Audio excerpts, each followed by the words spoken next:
ఏపీలో రానున్న 5 రోజుల పాటు వర్షాలు కురిసే అవకాశం ఉందని వాతావరణ శాఖ అధికారులు చెబుతున్నారు. ఉత్తరాంధ్ర తీర ప్రాంతం నుంచి ఛత్తీస్గఢ్ మీదుగా మహారాష్ట్ర వరకు ఉపరితల ద్రోణి కొనసాగుతుంది. కోస్తాంధ్రలో అక్కడక్కడ పిడుగులతో కూడిన తేలికపాటి వర్షాల నుంచి మోస్తరు వర్షాలు కురిసే అవకాశం ఉందని అంచనా వేస్తున్నారు. జూలై మొదటి వారంలో బంగాళాఖాతంలో అల్పపీడనం ఏర్పడే అవకాశం ఉందని తెలిపారు. ప్రజలు అప్రమత్తంగా ఉండాలని వాతావరణ శాఖ అధికారులు హెచ్చరించారు. దీనిపై మరింత సమాచారాన్ని మా ప్రతినిధి అనురాధ అందిస్తారు. కూల్ క్లైమేట్ లోకి ఆల్రెడీ వచ్చేసాము. నైరుతి రుతుపవనాలు కాస్త నెమ్మదిగా వస్తున్నప్పటికీ కూడా అయితే పూర్తిగా విస్తరించింది. మరోవైపు 2 ఉపరితల ద్రోణులు ప్రస్తుతం కొనసాగుతూ ఉన్నాయి. సహజంగా ఒక ఉపరితల ద్రోణి ఒక ఆవర్తనం వచ్చినట్టయితేనే వర్షాలు కురుస్తాయి. కానీ ప్రస్తుతం బంగాళాఖాతంలో వాతావరణ పరిస్థితులు కనుక చూసుకుంటే కనుక 2 ఉపరితల ద్రోణులు ప్రస్తుతం కొనసాగుతూ ఉన్నాయి. ఉత్తరాంధ్ర అలాగే ఒడిశా, ఛత్తీస్గఢ్ తీర ప్రాంతాల మీదుగా ఒక ఉపరితల ద్రోణి కొనసాగుతుంది. అలాగే దక్షిణ కోస్తా ఆంధ్ర, తమిళనాడు, మహారాష్ట్ర ఈ ప్రాంతాల మీదుగా మరొక ఉపరితల ద్రోణి కొనసాగుతుంది. అలాగే ప్రస్తుతం బంగాళాఖాతంలో ఒక ఆవర్తనం కూడా కొనసాగుతుంది. వీటిలన్నిటి ప్రభావంతో వర్షాలు సమృద్ధిగా కురిసేందుకు మరి మంచి అనుకూలమైన వాతావరణం ఉంది అన్నది వాతావరణ శాఖ ప్రస్తుతం ప్రకటించింది. అయితే తీర ప్రాంతాల్లో మాత్రం అలజడి వాతావరణం ఉంటుంది.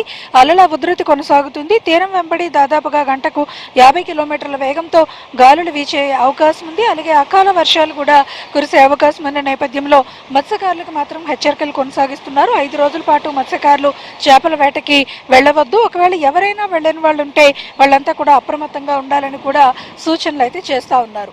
ఒకవైపు ఇటు ఒడిశా, ఉత్తరాంధ్ర తీర ప్రాంతాల మీదుగా ఉపరితల ద్రోణి కొనసాగుతుంది కాబట్టి ఉత్తర కోస్తా ఆంధ్ర అంతటా కూడా వర్షాలు కురుస్తున్నాయి. మరోవైపు దక్షిణ కోస్తా ఆంధ్ర అంతటా కూడా అంటే రాయలసీమ జిల్లాల ప్రాంతాల మీదుగా అటు మహారాష్ట్ర వరకు కూడా మరొక ద్రోణి కూడా కేంద్రీకృతమైన నేపథ్యంలో అటు నెల్లూరు, చిత్తూరు, ఎన్టీఆర్, వైఎస్ఆర్, కడప మిగతా అన్ని జిల్లాల్లోని కూడా వర్షాలు కురుస్తున్నాయి. రాబోయే 3 రోజులు కూడా అటు దక్షిణ కోస్తా ఆంధ్ర, ఇటు ఉత్తర కోస్తా ఆంధ్రాలో కూడా భారీ నుంచి మోస్తరు వర్షాలు కురిసే అవకాశం ఉంది. కృష్ణా, గుంటూరు, బాపట్ల ఈ జిల్లాల్లో మాత్రం కొద్దిగా తేలికపాటి నుంచి మోస్తరు వర్షాలు కురిసే అవకాశం ఉంది. ఓవరాల్గా ఏపీ మొత్తంగా కూడా ఈ అనుకూలమైన ఆ వర్షాలకు అనుకూలమైన వాతావరణ పరిస్థితులు ఉన్న నేపథ్యంలో ఏపీ అంతటా కూడా రాబోయే 5 రోజులు కూడా వర్షాలు కురిసే అవకాశం ఉంది.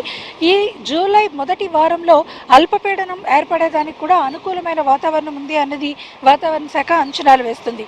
ఒకవేళ జూలై మొదటి వారంలో అల్పపీడనం ఏర్పడితే కనుక అది దాని తీవ్రత బలపడుతుందా లేకపోతే వీక్ అయిపోతుందా, ఒకవేళ బలపడితే ఎక్కడ తీరం దాటుతుంది అనే దానికి మాత్రం కొంత స్పష్టత రావాల్సి ఉంది. దానికి కొంత సమయం పట్టే అవకాశం ఉందని కూడా వాతావరణ శాఖ తెలుపుతుంది. మొత్తానికి చూసుకుంటే కనుక మంచి అనుకూలమైన వాతావరణం వర్షపాతానికి ఉన్న నేపథ్యంలో రాబోయే రోజుల్లో రాష్ట్రంలో విస్తారంగా వర్షాలు కురిసే అవకాశం అయితే మాత్రం కనిపిస్తుంది.